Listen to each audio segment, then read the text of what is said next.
السلام علیکم دوستو، آپ دیکھ رہے ہیں جے ٹو ڈیوائس چینل اور میں ہوں جابر علی۔ اللہ مالک سے دعا ہے کہ اللہ مالک آپ سب کو خوش رکھے اور اپنے حفظ و ایمان میں رکھے اور آپ کی نیک خواہشات پوری کرے۔ دوستو، آج کا ہمارا ٹاپک ہے نیکی کا پھل۔ ایک شخص نے خواب میں میدان محشر دیکھا کہ زمین تانبے کی طرح تپ رہی ہے۔ نفسا نفسی کا عالم ہے، لوگ چیخیں مار رہے ہیں، گرمی سے دماغ کھول رہے ہیں، ہر کوئی پریشان ہے، مگر ایک شخص جنتی لباس پہنے سائے میں بیٹھا ہے۔ خواب دیکھنے والے نے اس سے پوچھا کہ آج کون سی نیکی تیرے کام آئی؟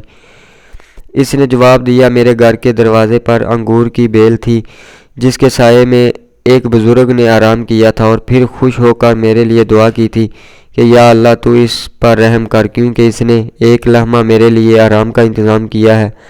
عدل بادشاہ جو پورے ملک کے انسانوں کو آرام پہنچاتا ہے، قیامت والے دن اس پر اللہ تعالیٰ کتنا مہربان ہوگا۔ دوستو، اس کہانی سے ہمیں سبق یہ ملتا ہے کہ انسان کی کسی غیر ارادی طور پر کی گئی ہوئی نیکی سے بھی اگر کوئی اللہ کا بندہ مستفید ہو جائے تو وہ نیکی اس کی نجات کا ذریعہ بن سکتی ہے۔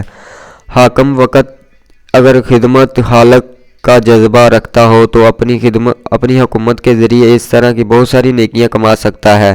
اس لیے حدیث میں فرمایا گیا ہے کہ قیامت کے دن جب ہر کوئی پریشانی میں ہوگا تو عدل بادشاہ اس وقت اللہ کے عرش کے سائے میں آرام سے بیٹھا ہوگا۔